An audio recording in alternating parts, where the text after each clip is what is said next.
Hi, Brian. Thanks for that introduction. Hi, everyone. Good morning. I'm sure you've been having a very good weekend. I'm very excited to be here to talk to you about my project.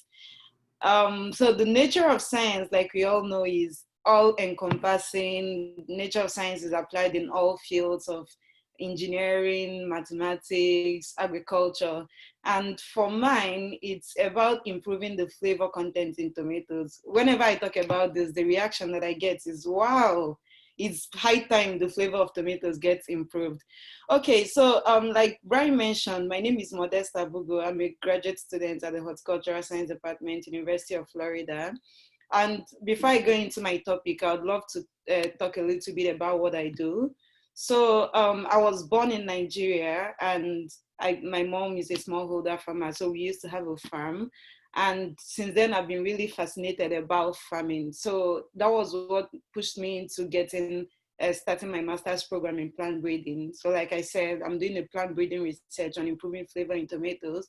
But in addition to that, I'm also promoting access to innovation for smallholder farmers through different outreach programs and science communication programs. As you see here, I do some podcasts called Talking Biotech Podcast, and we do like an awareness on GMO, on genetically modified food. So here in this picture, I'm actually serving a genetically modified papaya, and people will be excited to eat it. So that's a little bit about what I do. So if you notice that whenever you go to the grocery store, you find different varieties of food. And that is all thanks to what science and plant breeding does to food. So let's go into talking about the tomatoes. The tomatoes has a scientific name called Solanum like lycopessicum. It originated from Western South America and Central America. Globally, tomato is produced in about 182 million metric tons all over the world. And the leading countries of tomato production are USA, Russia, Italy, China, India, Turkey, Egypt, Spain, Greece, Brazil, and Mexico. So, but in the US, tomato consumption has been on the increase. You know, we use it for so many things, for sauces, for burgers, for ketchup. There are so many uses of tomatoes. So recently, the consumption of tomatoes have increased in the US by over um, 10 pounds. And that is why it's a very interesting field to look into its improvement and breeding. So the top most producing states of tomato in US is Florida and California. Florida ranks the highest, which is why my research is very important for Florida consumers.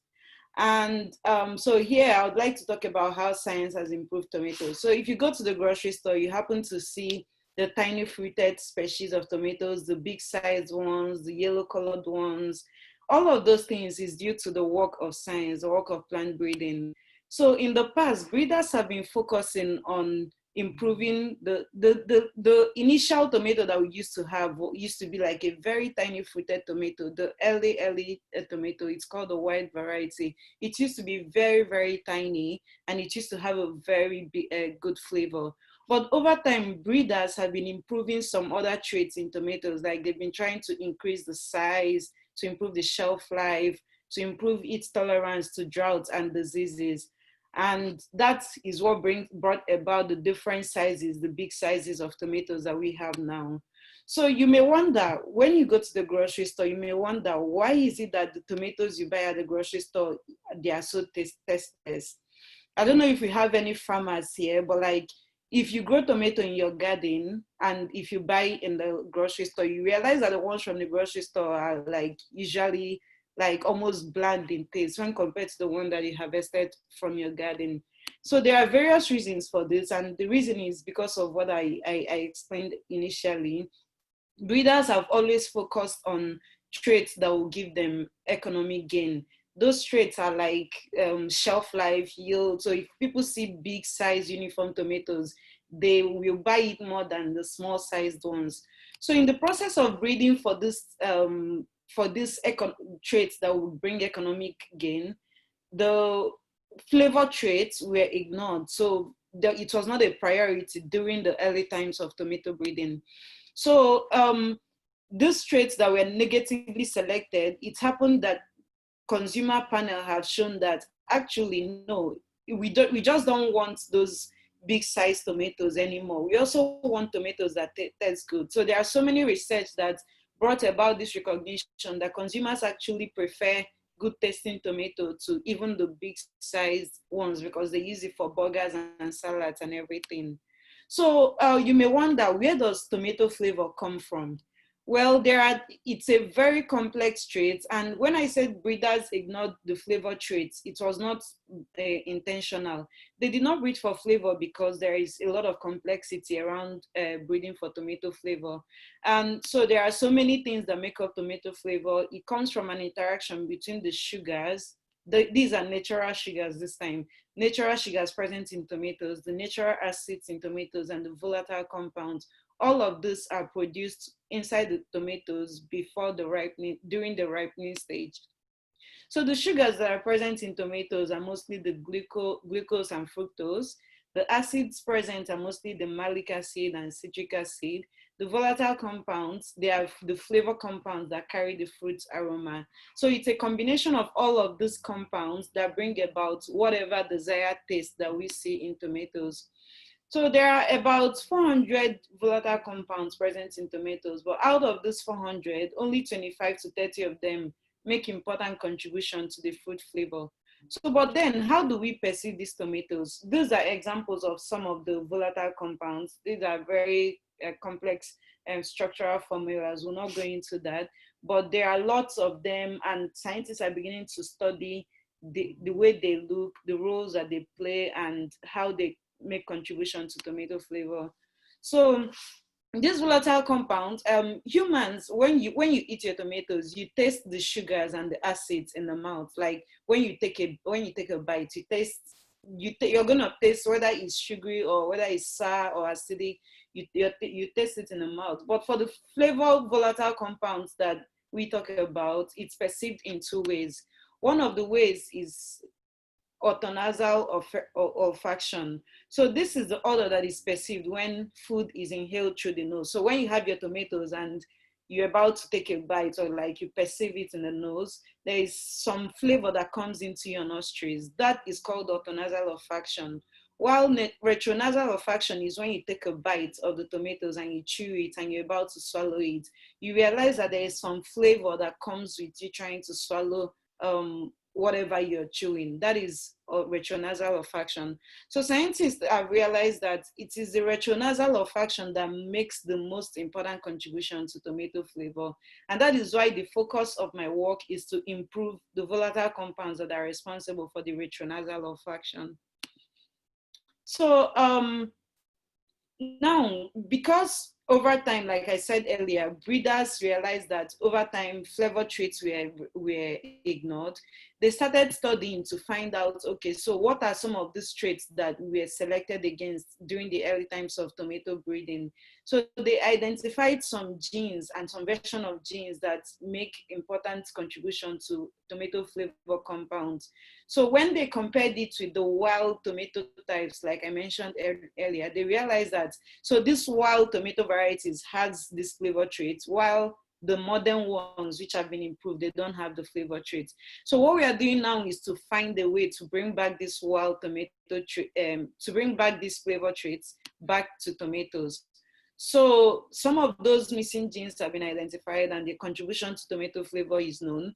They have different floral notes. Some of them are known to be fruity or floral. Some of them are known to be grassy. Some of them are known to be musty or earthy. A combination of all of those floral notes is what brings about the desired flavor that we want in tomatoes. So how are we trying to bring back these flavor traits? We are using traditional breeding. There are actually so many ways that this can be improved. But for my research, we are using traditional breeding because that is the easiest way to develop a variety that can be released in the market as soon as possible. So my hope is that by the time I'm done with my research, you'll have a new variety of good tasting tomato that will be available in the market.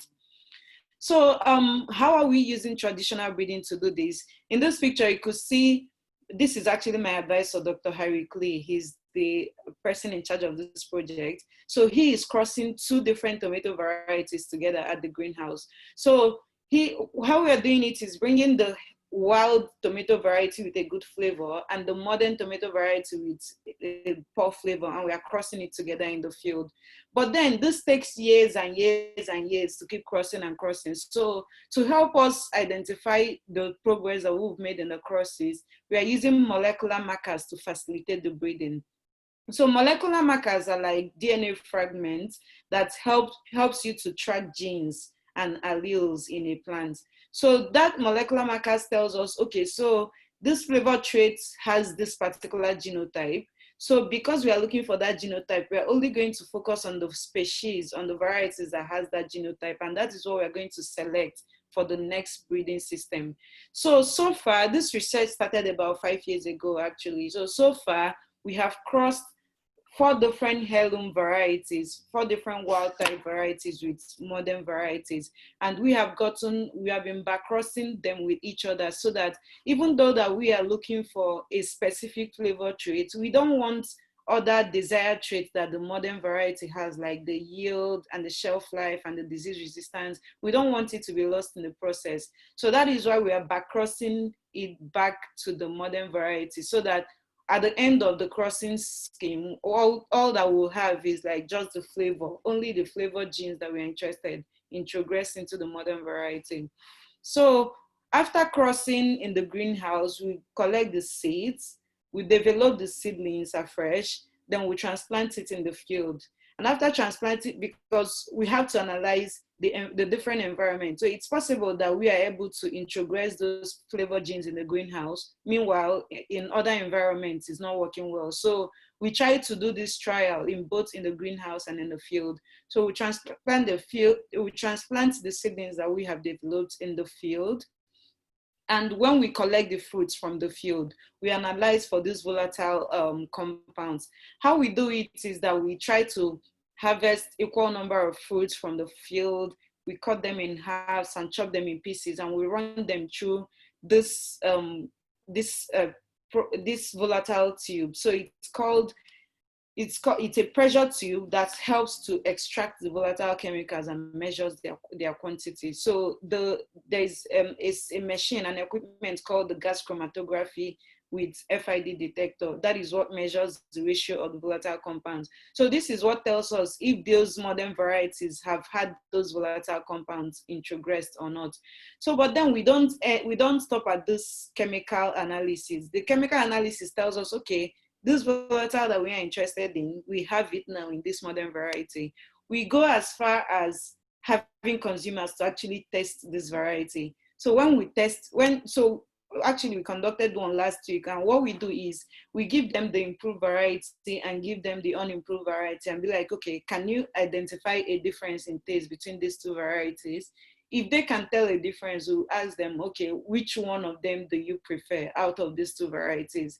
And if they tell us that they prefer the improved variety, then that is good for us. If they say they prefer the unimproved variety, then that is not good. So that means that our work has not been done. So we have to go back and start back crossing again and improving the flavor. So we all know the benefits of improving flavor in tomatoes, and that is why this research is very important for us.